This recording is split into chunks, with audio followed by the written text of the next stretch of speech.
അഭിമന്യ പിതാവ് പറഞ്ഞതുപോലെ സമർപ്പിതർ എവിടെയുണ്ടോ അവിടെ സന്തോഷമുണ്ട് എന്ന് പറയുന്നത് എനിക്കിവിടെ ഇരുന്നിട്ട് ഇങ്ങനെ ചിരിക്കാതിരിക്കാൻ പറ്റുന്നില്ല. നമ്മുടെ ഉള്ളിൽ ഉയരുന്ന വലിയ സന്തോഷം അതിങ്ങനെ പുറമേ വരുത്താതിരിക്കാനായിട്ട് പറ്റുന്നില്ല. കാരണം ഹൃദയത്തിൻ്റെ നിറവിൽ നിന്ന് അതരം സംസാരിക്കുമ്പോൾ നമുക്കൊക്കെ അറിയാം ഹൃദയം സന്തോഷം കൊണ്ട് ജ്വലിക്കുകയാണ്.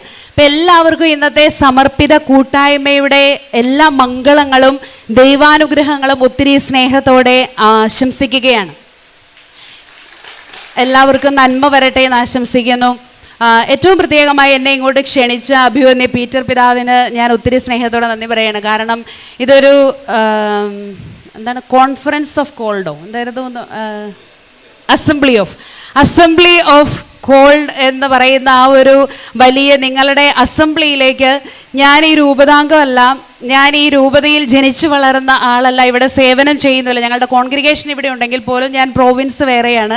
എങ്കിൽ പോലും എനിക്ക് ഇത്രയും അതിമനോഹരമായ ഒരു ദിവസത്തിൽ പിതാവ് ഇവിടെ സൂചിപ്പിച്ചു, പാലക്കാട് രൂപതയുടെ ചരിത്രത്തിൽ തങ്കലിപികൾ കൊണ്ട് രേഖപ്പെടുത്തേണ്ട ഒരു ദിവസമാണിന്ന്. ആ തങ്കലിപികൾ കൊണ്ട് രേഖപ്പെടുത്തുമ്പോൾ അതിലൊരാളായിട്ട് നിൽക്കാൻ എനിക്കും അവസരം തന്നതിന് ഞാൻ ഒത്തിരിയേറെ സ്നേഹത്തോടെ അഭിമന്യ പിതാവിന് നന്ദി പറയുകയാണ്. പിന്നെ പിതാവ് പറഞ്ഞു, അലറുന്ന സിംഹത്തെ പോലെ നിൽക്കുന്ന നീതിക്ക് വേണ്ടി പോരാടുന്ന ആളാണെന്ന്. ഞാനിവിടെ ഇപ്പോൾ കരുണയ്ക്ക് വേണ്ടി അലറുന്ന സിംഹം ഒന്ന് യാചിക്കുകയാണ്. 1 മണിക്കൂറാണ് എന്നോട് സമയം പറഞ്ഞിരിക്കുന്നത്. 11:30 കുർബാനയാണ്. അപ്പോൾ ഞാൻ ഈ 5 മണിക്കൂർ യാത്ര ചെയ്ത് തലേ ദിവസം വന്ന് 1 മണിക്കൂർ പറയാൻ ഒരുങ്ങി വന്നത് പറയാൻ എനിക്ക് അവസരം തരണമെന്ന് അലറുന്ന സിംഹമല്ലാതെ ഞാൻ അപേക്ഷിക്കുകയാണ്. എന്നോട് ഷിനോജച്ചൻ പറഞ്ഞിട്ടുണ്ട് 10-11:45 വരെ സമയം എടുത്തോളം പറഞ്ഞിട്ടുണ്ട്. അപ്പോൾ പ്രിയപ്പെട്ടവരെ, നമുക്കറിയാം നമ്മളുടെ ഈ ഒരു സന്തോഷമുള്ള സാന്നിധ്യം കാണുമ്പോൾ ഇവിടെ ഇത് exclusively for religious and priest ആണ്. പക്ഷെ നമുക്ക് ഇന്നിവിടെ മറ്റു കുറച്ച് സഹോദരങ്ങൾ നമ്മുടെ കൂടെ ഇരിപ്പുണ്ട്. എനിക്ക് തോന്നുന്നു ഇന്നത്തെ ഈ ഒരു സംഗമം കഴിയുമ്പോൾ ഇവർക്കും തോന്നണം, ഞങ്ങൾക്കൊരു അച്ഛനാകാനോ ഒരു സിസ്റ്റർ ആകാനോ പറ്റിയില്ലല്ലോ എന്നൊരു തോന്നൽ ഇവർക്കും കൂടി ഉണ്ടാക്കി കൊടുക്കാൻ നമുക്ക് പറ്റിയാൽ അത് വലിയൊരു വിജയമായിരിക്കും. പ്രിയപ്പെട്ട സഹോദരങ്ങളെ, ഞങ്ങൾ നിങ്ങളെയും കൂടി ഇൻക്ലൂസീവ് ആക്കുകയാണ്. ഇവിടെ പറയുന്ന പല കാര്യങ്ങളും exclusively for religious and priest ആണെങ്കിലും അത് നിങ്ങളുടെ സാന്നിധ്യം ഞങ്ങൾക്ക് സന്തോഷം തരുന്നുണ്ട്. കാരണം നമ്മളെ പലതരത്തിലും വിലയിരുത്തുന്ന ആൾക്കാരും കൂടിയാണ് ഇവർ. അപ്പോൾ നിങ്ങൾക്ക് വിലയിരുത്താനും ഞങ്ങളെ വിലയിരുത്തി സംസാരിക്കാനും നിങ്ങൾക്ക് വിലയിടാനും ഒക്കെയുള്ള ഒരു അവസരമാണിത്. എങ്കിൽ പോലും നമ്മളുടെ ഇന്നത്തെ ഈ ഒരു വലിയ സന്തോഷത്തിൻ്റെ സംഗമത്തിന് വലിയൊരു പരിശുദ്ധാത്മാവിൻ്റെ അഭിഷേകമുണ്ട് എന്നത് പറയാതെ വയ്യ. കാരണം ഒരു രൂപത ആരംഭിച്ചത് 50 വർഷം തികയുമ്പോൾ ഇത്രയധികം സമർപ്പിതരും വൈദികരും ഈ രൂപതയിൽ ജനിച്ചു വളർന്നവരും ഈ രൂപതയിൽ മറ്റു പലയിടത്തും ജനിച്ചു വളർന്നവരെ ഈ രൂപതയിൽ വന്ന് സേവനം ചെയ്യാനും ശുശ്രൂഷ ചെയ്യാനും തക്കവിധം ദൈവം ഈ രൂപതയെ വളക്കൂറുള്ള മണ്ണാക്കി മാറ്റിയെങ്കിൽ അതിനു പിന്നിൽ അധ്വാനിച്ച അഭിമന്യ പിതാക്കന്മാരെയും ജ്യേഷ്ഠ വൈദിക സഹോദരങ്ങളെയും ജ്യേഷ്ഠ സമർപ്പിത സഹോദരങ്ങളെയും ഒക്കെ നമ്മൾ ഇന്ന് സ്നേഹപൂർവ്വം അനുസ്മരിക്കേണ്ട ദിവസം കൂടിയാണ്. കാരണം അവരിട്ട അടിസ്ഥാനത്തിന്മേലാണ് നമ്മൾ ഇന്ന് അഭിമാനത്തോടെ ചവിട്ടി നിൽക്കുന്നത്. പ്രിയപ്പെട്ടവരെ, അങ്ങനെയുള്ള ഒരു സാഹചര്യത്തിൽ നമ്മൾ ഇന്ന് ഈ സമർപ്പണ വഴിയിലെ വെല്ലുവിളികൾ അകവും പുറവും ഇങ്ങനെയുള്ളൊരു വിഷയത്തെക്കുറിച്ച് സംസാരിക്കുമ്പോൾ എനിക്ക് അഭിമന്യ ജേക്കബ് പിതാവിനോട് വലിയ നന്ദിയുണ്ട്. എനിക്കൊരു വാതിൽ തുറന്നു തന്നതിന്. ഞാൻ സംസാരിക്കാൻ പോകുന്ന വിഷയത്തിന് നല്ലൊരു ഇൻട്രൊഡക്ഷനാണ് അഭിമന്യ പിതാവ് നൽകിയത്. നന്ദി പിതാവേ. കാരണം നമ്മളിങ്ങനെ എല്ലാം ബാഹ്യമായ പ്രശ്നങ്ങളാണ് നമ്മളുടെയൊക്കെ സമർപ്പണ ജീവിതത്തിനും പൗരോഹിത്യ ജീവിതത്തിനും പ്രശ്നങ്ങൾ ഉണ്ടാക്കുന്നത് എന്നുള്ളതിൽ നിന്നൊക്കെ ഒന്ന് മാറി നമ്മളുടെ തന്നെ ഉള്ളിൻ്റെ ഒരു വലിയ ശുദ്ധീകരണം ആവശ്യമാണ് എന്നുള്ളൊരു നിലയിലേക്ക് പിതാവ് വന്നപ്പോൾ ഇനിയിപ്പോൾ ഞാൻ എന്ത് പറഞ്ഞാലും നിങ്ങളാരും എന്നെ ചെരുപ്പൂരി അടിക്കുകയോ അല്ലെങ്കിൽ ഒന്നും ചെയ്യില്ല. കാരണം പിതാവ് പറഞ്ഞതിൻ്റെ ബാക്കിയാണ് ഞാൻ പറയാൻ പോകുന്നത്. അതുകൊണ്ട് നമുക്കിങ്ങനെ ഒരു വിഷയം, ഈ അകവും പുറവും എന്നുള്ളൊരു വിഷയത്തെക്കുറിച്ച് ചിന്തിക്കുമ്പോൾ പ്രിയപ്പെട്ടവർ, ഇത് 2 തരത്തിലുള്ള കാര്യം, ഈ അകത്തെ പ്രശ്നങ്ങളും പുറത്തെ പ്രശ്നങ്ങൾക്കും കാരണം എന്താണെന്നുള്ളത് ഈശോ തന്നെ വളരെ കൃത്യമായിട്ട് പറയുന്നുണ്ട്. ഈ പുറത്തെ പ്രശ്നങ്ങളാണ് നമുക്കൊക്കെ ഭയങ്കര അരോചകമായിട്ടും അസ്വസ്ഥത ഉളവാക്കുന്നതും നമ്മളെല്ലാവരും കൂടി ഇളകാനും കൂടാനും ഒക്കെ കാരണമാകുന്നത് ഈ പുറത്തെ പ്രശ്നങ്ങളാണ്. പുറത്തെ പ്രശ്നം ഇതിന് മാത്രം വലിയ കാര്യമാക്കേണ്ട കാര്യമില്ല എന്ന് നമ്മളെ വിളിച്ചവൻ തന്നെ പറഞ്ഞിട്ടുണ്ട്. അതാണ് ഈ നരക കവാടങ്ങൾ അതിനെതിരെ പ്രബലപ്പെടുകയില്ല. സെയിന്റ് മാത്യു 16:18. എന്താണ് ഈ അത്? നരക കവാടങ്ങൾ അതിനെതിരെ പ്രബലപ്പെടുകയില്ല എന്ന് പറഞ്ഞാൽ എന്താണ് ഈ അത്? അതിന് മുമ്പ് കുറച്ച് ഭാഗങ്ങളുണ്ട് അല്ലേ? അവരങ്ങനെ ചെയ്യും, ഇവരെങ്ങനെ ചെയ്യും, എന്തു വന്നാലും ഈ നരക കവാടങ്ങൾ എന്ന് പറഞ്ഞാൽ അതിനെതിരെ പ്രബലപ്പെടുകയില്ല എന്ന് പറഞ്ഞാൽ തിരുസഭയ്ക്കെതിരെ പുറത്തു നിന്ന് എന്ത് പ്രതിസന്ധി ഉണ്ടായാലും, എന്ത് ആക്രമണങ്ങൾ ഉണ്ടായാലും, ഏതൊക്കെ തരത്തിൽ നമ്മളെ അടിച്ചമർത്താനും തേച്ചൊട്ടിക്കാനും പലതരത്തിൽ നമ്മളെ കളിയാക്കാനും ഒക്കെ എന്തൊക്കെ ശ്രമിച്ചാലും ഇത് പ്രബലപ്പെടുകയില്ല എന്ന് തമ്പുരാൻ നമ്മളോട് പറഞ്ഞിട്ടുണ്ട്. നിങ്ങളുടെ ഉള്ളിലുള്ളവൻ ലോകത്തിലുള്ളവനേക്കാൾ വലിയവനാണ്. അതുകൊണ്ട് പ്രിയപ്പെട്ടവരെ, പുറത്തുനിന്നുണ്ടാകുന്ന യാതൊരു വിധത്തിലുള്ള പ്രശ്നങ്ങളെ ഓർത്തും നമ്മൾ ആരും അസ്വസ്ഥരാകേണ്ട എന്ന് വെച്ച് പ്രതികരിക്കേണ്ട എന്നർത്ഥമില്ല. അസ്വസ്ഥത ഉണ്ടാവുക എന്ന് പറഞ്ഞാൽ നമ്മൾ അതേ ഓർത്ത് വിഷമിച്ച് ഇതാണ് ഇവർ പറയുന്നതാണ് ശരി, ഇവർ പറയുന്നത് പോലെ നമുക്ക് ആകാൻ പറ്റുന്നില്ല, അതുകൊണ്ടാണ് അവിടെ അങ്ങനെ കേട്ടു ഇവിടെ ഇങ്ങനെ കേട്ടു, അതാണ് സത്യം, അതുകൊണ്ട് എന്നെ കൊണ്ട് ഇത് പറ്റുന്നില്ല, ഞാനിത് ഇട്ടിട്ട് പോകുന്നു. അങ്ങനെയുള്ള എക്സ്റ്റേണൽ അഫയേഴ്സിന് മാറ്റേഴ്സിന് ഒന്നുകൊണ്ടും നമ്മളുടെ സന്യാസ ജീവിതത്തെ, പൗരോഹിത്യ ജീവിതത്തെ, തിരുസഭാ മാതാവിനെ തകർക്കാൻ സാധിക്കുകയില്ല എന്നുള്ളത് തമ്പുരാൻ നമുക്ക് എഴുതി ഒപ്പിട്ട് തന്നിട്ടുണ്ട്. പിന്നെ എന്താണ് പ്രശ്നം? അകമാണ് പ്രശ്നം. അകത്തെ പ്രശ്നം എന്താണ് അതിനും കൃത്യമായ ഉത്തരം തമ്പുരാൻ തന്നിട്ടുണ്ട്.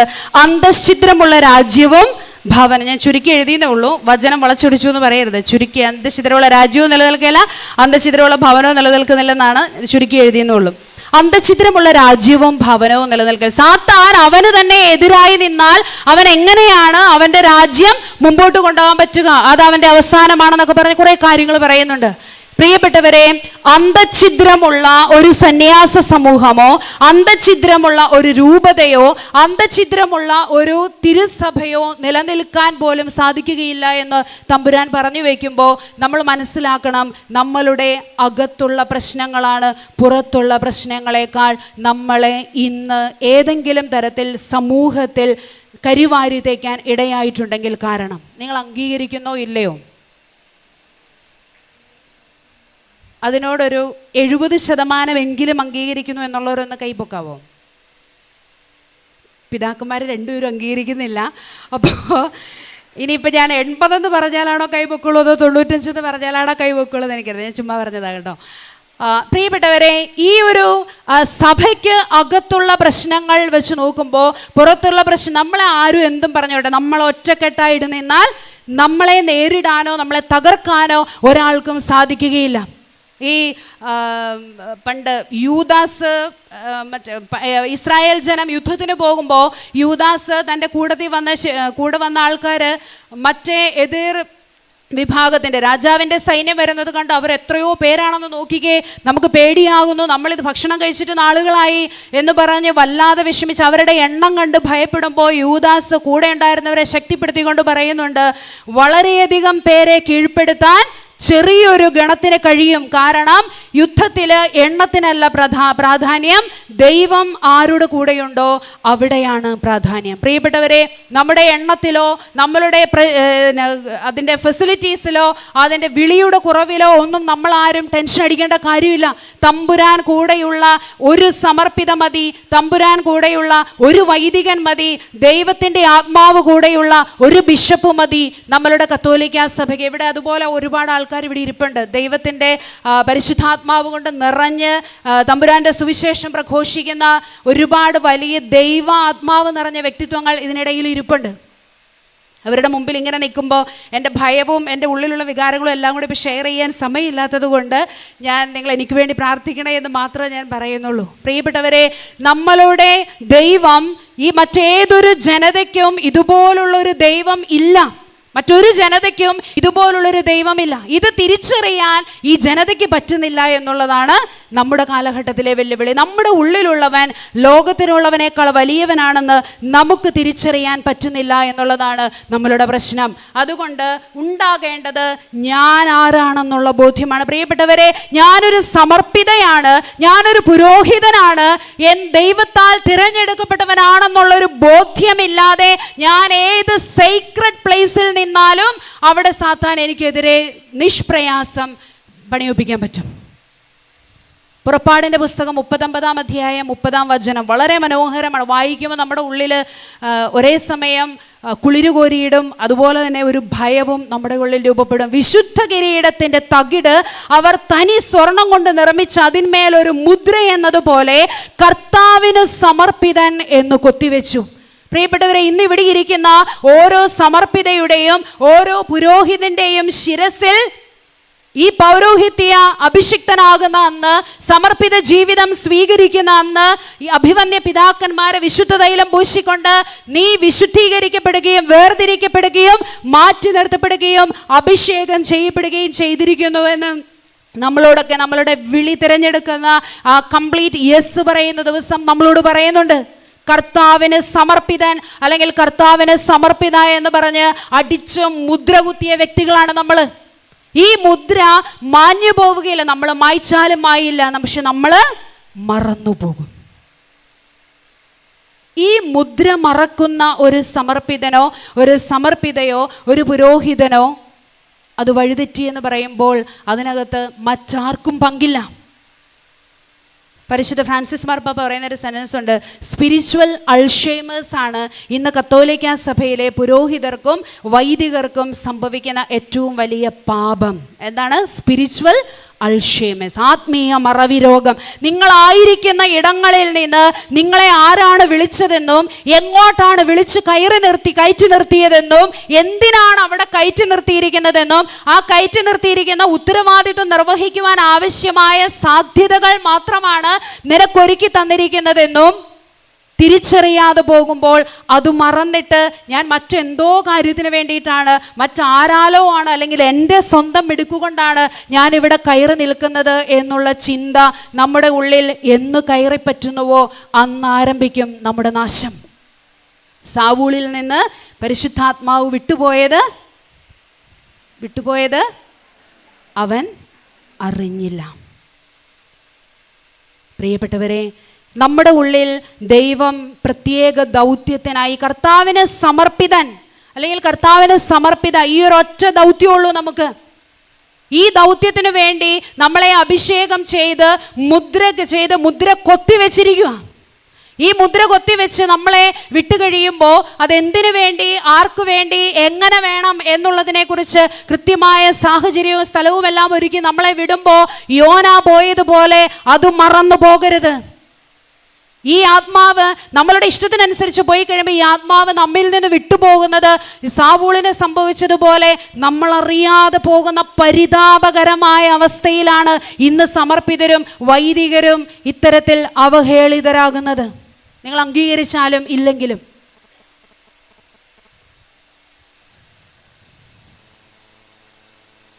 വീഡിയോ ആണ്.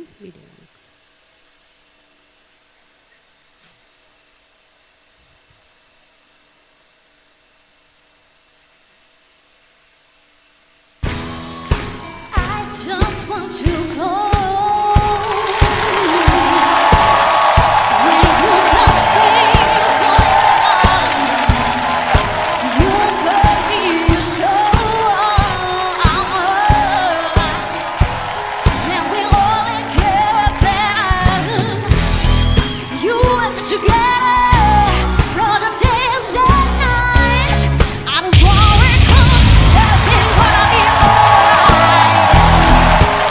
Forget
ഇനി പറയുന്ന കാര്യങ്ങൾ ശ്രദ്ധിച്ച് കേൾക്കണം. ഇത് നമ്മൾ ആരെയും വിധിക്കാനോ അല്ലെങ്കിൽ മറ്റൊരു തരത്തിലും മോശമാക്കാനോ ഒന്നുമല്ല.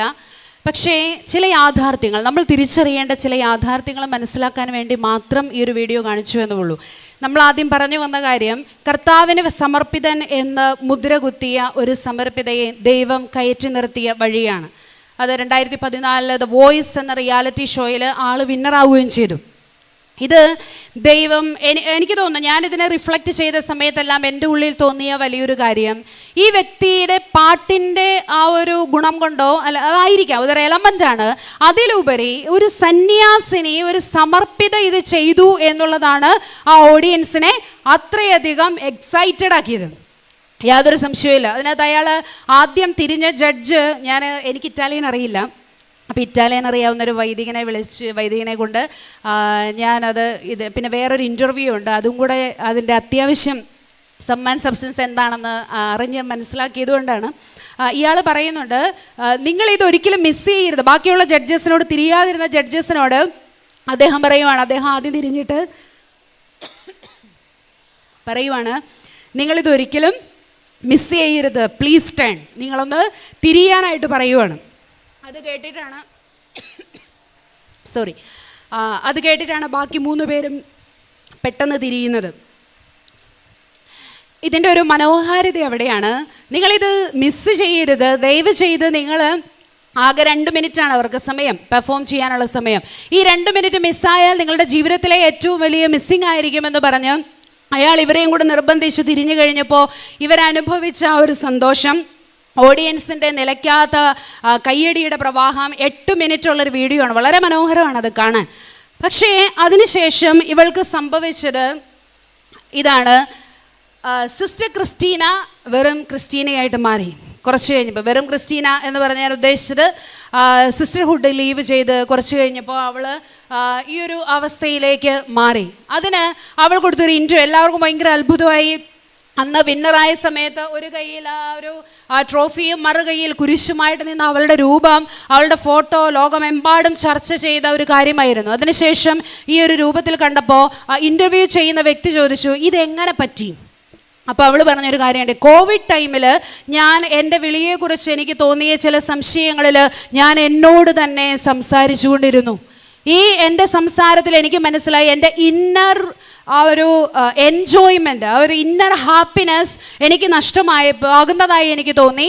അപ്പം ഞാൻ എന്നോട് തന്നെ ആ സമയങ്ങളിൽ ഒരുപാട് സംസാരിച്ചതിൻ്റെ വെളിച്ചത്തിൽ ഞാൻ എടുത്ത തീരുമാനമാണ്, എനിക്കിത് രണ്ടും കൂടി ഒന്നിച്ചു കൊണ്ടുപോകാൻ സാധിക്കാതെ വന്ന എൻ്റെ പ്രൊഫഷനിൽ എനിക്ക് ശ്രദ്ധിക്കാൻ ഈ ഒരു സന്യാസ ജീവിതം എനിക്ക് ബുദ്ധിമുട്ടായി വന്നപ്പോൾ ഞാനത് ഉപേക്ഷിച്ചു എന്ന്. പ്രിയപ്പെട്ടവരെ, നമുക്കറിയാം ആ കൂടെ നിന്ന് സമർപ്പിതര് ഈ സഹോദരിക്ക് ചെയ്തു കൊടുത്ത വലിയൊരു ബാക്ക്ഗ്രൗണ്ട് സപ്പോർട്ടുണ്ട്. നമ്മളത് കണ്ടതാണ്.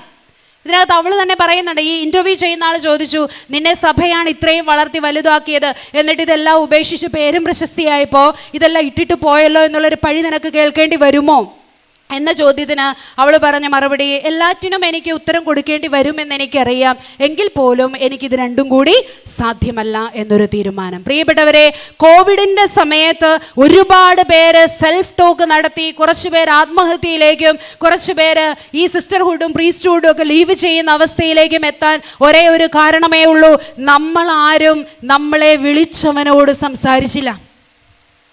എന്നെ വിളിച്ചത്, ഇപ്പോൾ അഭിമന്യ പിതാവാണ് എന്നെ വിളിച്ചതെങ്കിൽ ഈ പിതാവിനോട് ഞാൻ ചോദിക്കണം, എന്നെ എന്തിനാണ് വിളിച്ചത്, എപ്പോഴാണ് ഞാൻ വരേണ്ടത്, എത്ര സമയം ഞാൻ അവിടെ നിൽക്കണം, എന്താണ് ഞാൻ സംസാരിക്കേണ്ടതെന്ന് ഞാൻ അഭിമന്യ പിതാവിനോടാണ് ചോദിക്കേണ്ടത്.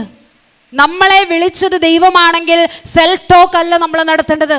നമുക്കൊക്കെ ജീവിതത്തിൽ പ്രശ്നങ്ങളുണ്ടാകും, അസ്വസ്ഥതകളുണ്ടാകും, ബുദ്ധിമുട്ടുകളുണ്ടാകും. അപ്പോഴൊക്കെ സെൽഫ് ടോക്ക് നടത്തി സെൽഫ് ഡിസിഷൻസ് എടുക്കരുത്. സെൽഫ് ടോക്ക് നടത്തിയാലുള്ള പ്രശ്നം എന്താണ്? നമ്മൾ തന്നെ നമുക്ക് സെൽഫ് ടോക്ക് നടത്തുമ്പോൾ ഞാൻ എന്നോട് തന്നെ ചോദ്യം,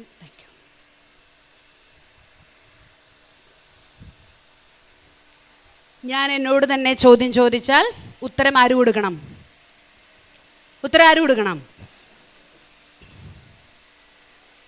ആരും മിണ്ടുന്നില്ല. നമ്മളിങ്ങനെ ഇത്ര അകലെ ആയതുകൊണ്ടാണെന്ന് തോന്നുന്നു. ഞാൻ എന്നോട് ചോദ്യം ചോദിച്ചാൽ ഉത്തരം കൊടുക്കാനുള്ള ഉത്തരവാദിത്വവും എനിക്കുണ്ട്. പ്രിയപ്പെട്ടവരെ, ഇവിടെ ഇരിക്കുന്ന ആരെങ്കിലും വിചാരിക്കുന്നുണ്ടോ എൻ്റെ കഴിവ് കൊണ്ട് ഞാൻ എടുത്ത തീരുമാനത്തെ പ്രതി ഞാൻ ആലോചിച്ചുറപ്പിച്ച് ഞാൻ തന്നെ തിരഞ്ഞെടുത്ത ഒരു ജീവിതമാണ് ഈ സമർപ്പിത ജീവിതം എന്ന് വിചാരിക്കുന്നവർ രണ്ട് കൈയും പൊക്കിക്കും? ആരെങ്കിലും ഉണ്ടോ? ഒരാൾ പോലുമില്ല. അപ്പോൾ പിന്നെ നമ്മളുടെ വിളിയിൽ ക്രൈസിസ് ഉണ്ടായാൽ തീരുമാനമെടുക്കാൻ നമ്മൾ എന്തിനാണ് സെൽഫ് ടോക്ക് നടത്തുന്നത്? സക്രാരിയുടെ മുമ്പിൽ പോയിരുന്നാൽ വിളിച്ചത് ദൈവമാണെങ്കിൽ ആ ദൈവം ഒരിക്കലും പറയില്ല ഓക്കെ നീ ഇറങ്ങിപ്പൊക്കോ എന്ന് പറയില്ല പ്രിയപ്പെട്ടവരെ. അതുകൊണ്ട് ഈ സെൽഫ് ടോക്കുകൾ നടത്തുന്നതിന് പകരം നല്ല ആധ്യാത്മിക പിതാക്കന്മാരുടെ കീഴിലും നമ്മളുടെ ഉള്ളിലുള്ള ദൈവസ്വരം തിരിച്ചറിയാൻ അത് സക്രാരിയുടെ മുമ്പിൽ പോകണം. ഫോൺ എടുത്ത് വിളിച്ചിട്ട് കാര്യമില്ല. സക്രാരിക്ക് മുമ്പിൽ ഇരുന്ന് കരഞ്ഞുകൊണ്ടെങ്കിൽ കരഞ്ഞുകൊണ്ട് തന്നെ ചോദിക്കണം, എന്താണ് എൻ്റെ പ്രശ്നം? അത് അവൻ പറഞ്ഞു തരും. അത് പരിഹരിക്കാൻ തയ്യാറാകാതെ നമ്മൾ ഒളിച്ചോട്ടം നടത്തുന്നതാണ് ഈ വിളി ജീവിതം നഷ്ടപ്പെടുത്തുന്ന സമർപ്പിതർ. അതുകൊണ്ട് പ്രിയപ്പെട്ടവരെ, ഈ സഹോദരി എന്തുമായിക്കൊള്ളട്ടെ, ഞാൻ വെറുതെ ഒരു ഉദാഹരണം പറഞ്ഞു എന്ന് മാത്രം. കാരണം നമ്മളെ ഓരോരുത്തരെയും ദൈവം ലോകത്തിൻ്റെ നെറുകയിൽ കയറ്റി നിർത്തുമ്പോൾ വിചാരിക്കരുത് എൻ്റെ കഴിവ് കൊണ്ടാണ് ഞാൻ കയറി നിന്നതാണെന്ന്. അപ്പം നമുക്കൊരു ചിന്തയുണ്ടാകും, ഇവിടെ നെറുകയിൽ കയറി നിൽക്കുമ്പോൾ കുറച്ചുകൂടി ഒന്ന് ഫ്രീഡത്തിൽ കയറി നിൽക്കാൻ, കുറച്ചുകൂടി നന്നായിട്ട് കാര്യങ്ങൾ ചെയ്യാൻ, ഫുൾ ടൈമറാകാൻ. ജീസസ് യൂത്തിനൊക്കെ ഫുൾ ടൈമേഴ്സ് ഉണ്ട് അല്ലേ? എങ്ങനെയാണ് 1 ഇയർ അവർ ബാക്കി എല്ലാം മാറ്റി വെച്ചിട്ട് ഈ ഒരു കാര്യത്തിന് അവർക്ക് പോലും അറിയാം ഫുൾ ടൈമർ എന്ന് പറഞ്ഞാൽ മറ്റ് നോ അതർ ബിസിനസ്. ഇവിടെ ജീവിതകാലം മുഴുവൻ നമ്മളിങ്ങനെ എന്താണ് ഫുൾ ടൈമേഴ്സ് ആകാൻ വേണ്ടിയിട്ട് ജീവിതം നമ്മൾ തമ്പുരാൻ അർപ്പിച്ചിട്ട് പകുതിയാകുമ്പോൾ ഇട്ടിട്ട് പോകുന്ന അവസ്ഥ. പകുതിയാകുമ്പോഴേക്കും തമ്പുരാൻ നമ്മളെ കൊണ്ടുപോയി നമ്മളെ എത്ര തലകുത്തി മറിഞ്ഞാലും കയറി നിൽക്കാൻ പറ്റാത്ത ഇടങ്ങളിൽ കൊണ്ടു നിർത്തുമ്പോൾ അഹങ്കരിച്ചു പോകരുത്. എൻ്റെ കഴിവ് കൊണ്ടോ എൻ്റെ ഗുണം കൊണ്ടോ എൻ്റെ വീട്ടുകാരുടെ എന്തോ വലിയ കാര്യം കൊണ്ടോ ഞാനിങ്ങനെ ആയി തീർന്നതാണെന്നോ അപ്പോൾ നമുക്കിതൊരു ഭാരമായി തീരും. അവൾ പറയുന്നുണ്ട്, എൻ്റെ പ്രശസ്തി, എൻ്റെ ഫെയിം എനിക്കൊരു ബാധ്യത പോലെയായി. അപ്പം ഞാൻ അത് മെയിൻറ്റെയിൻ ചെയ്യണം. എൻ്റെ ആ ഒരു പോപ്പുലാരിറ്റി, എൻ്റെ ആ ഒരു സെലിബ്രിറ്റി മൂഡ് എനിക്കത് മെയിൻറ്റെയിൻ ചെയ്യണമെന്നുണ്ടെങ്കിൽ ഞാൻ ഈ ഒരു സിസ്റ്റർഹുഡ് ഉപേക്ഷിക്കേണ്ട ഒരു അവസ്ഥ എനിക്ക് വന്നു. പ്രിയപ്പെട്ടവരെ, നമ്മളുടെയൊന്നും ഈ സെലിബ്രിറ്റി മൂഡും നമ്മളുടെ ഒരു എന്താണ് ഫെയിമും ഒന്നും നമുക്കൊരു ബാധ്യതയായിട്ട് മാറാതിരിക്കാൻ സൂക്ഷിക്കുക എന്നുള്ളത് നമ്മുടെ വലിയ ഉത്തരവാദിത്വമാണ്. നമ്മളെപ്പോഴും പറയും എന്നെ കുരിശോളം വലുതാക്കണേ എന്ന് വിശുദ്ധ കുർബാന സ്വീകരണത്തിന് പാടിയ പാട്ടതായിരുന്നു. എന്നെ കുരിശോളം വലുതാക്കണേ. ഈ കുരിശിനേക്കാൾ അധികം വലുതാകാനുള്ള ചില പ്രലോഭനങ്ങൾ നമുക്കുണ്ടാകും. ദൈവം ആഗ്രഹിക്കുന്നതിനേക്കാളും ദൈവം ആവശ്യപ്പെടുന്നതിനേക്കാളും അധികം ചെയ്യാനും അതിനേക്കാൾ കൂടുതൽ മുമ്പോട്ട് പോകാനുമുള്ള ആഗ്രഹം നമ്മുടെ ഉള്ളിൽ ഉടലെടുക്കുമ്പോൾ അവിടെ സ്റ്റോപ്പ് ചെയ്യണം. ഇവിടെയാണ് പരിശുദ്ധ ഫ്രാൻസിസ് മാർപ്പാപ്പായുടെ ഏറ്റവും ലേറ്റസ്റ്റ് ഈ കഴിഞ്ഞ ദിവസം മാർച്ച് 23 നടത്തിയ ഒരു ചെറിയ പ്രസംഗത്തിൽ മാർപ്പാപ്പ പറഞ്ഞ സെന്റൻസാണ്, ദൈവവിളി ആനന്ദത്തിന് വേണ്ടിയിട്ടുള്ള വിളിയാണ്. ആനന്ദത്തിനായിട്ടുള്ള ദാഹം ശമിപ്പിക്കുന്ന ഏറ്റവും ഉറപ്പുള്ള വഴിയാണിത്. പ്രിയപ്പെട്ടവരെ, ഒരു അസുഖം വന്നാൽ തീരാവുന്ന പോപ്പുലാരിറ്റിയെ നമുക്കുള്ളൂ. ഇപ്പം തന്നെ ഞാനിവിടെ അലറുന്ന സിംഹം എന്ന് പറഞ്ഞു വന്നു, ഒരു ചുമ വന്നു, തീർന്നു. ഒരു ചുമ വന്നപ്പോൾ അലറുന്ന സിംഹമൊക്കെ ഒരു വഴിക്കായി. പിന്നെ ബാക്കിയുള്ളവരുടെ സഹായം വേണ്ടി വന്നു. ഒരു ചൂടുവെള്ളം കൊണ്ട് വീണ്ടെടുക്കാവുന്ന സാധ്യതയും തമ്പുരാൻ നമുക്ക് ഒരുക്കി തരുമെന്നുള്ളത് തിരിച്ചറിയണം. ഇത്രയൊക്കെ ഉള്ളൂ. അതുകൊണ്ട് ഇത് തിരിച്ചറിഞ്ഞ് നമ്മുടെ ആനന്ദത്തിന് വേണ്ടി നമ്മളിങ്ങനെ നടക്കുവാണ്. ബെനഡിക്റ്റ് മാർപ്പാപ്പ നമ്മളുടെ യുക്യാറ്റ് പുസ്തകത്തിൻ്റെ തുടക്കത്തിൽ ഒരു സെന്റൻസ് പറഞ്ഞു വെച്ചിട്ടുണ്ട്, നിങ്ങൾ അന്വേഷിക്കുന്ന സന്തോഷത്തിന്, നിങ്ങൾക്ക് എൻജോയ് ചെയ്യാൻ അവകാശമുള്ള സന്തോഷത്തിന് ഒരു പേരുണ്ട്, അത് ക്രിസ്തു, നസ്രത്തിലെ ക്രിസ്തു എന്നാണ് അതിൻ്റെ പേരെന്ന്. ഇത് സമർപ്പിതരും പുരോഹിതരുമായ നമ്മളിന്ന് മറ്റെന്തെങ്കിലും സന്തോഷത്തിൻ്റെയോ മറ്റെന്തെങ്കിലും ആഗ്രഹ പൂർത്തീകരണങ്ങളുടെയോ പിന്നാലെ പോകുമ്പോൾ നഷ്ടമാക്കുന്നത് നമ്മളുടെ ഈ കർത്താവിന് സമർപ്പിതനെന്ന് കൊത്തിവെച്ചിരിക്കുന്ന രൂപമാണ്. അത് മാഞ്ഞു പോവില്ല, മങ്ങിപ്പോകും.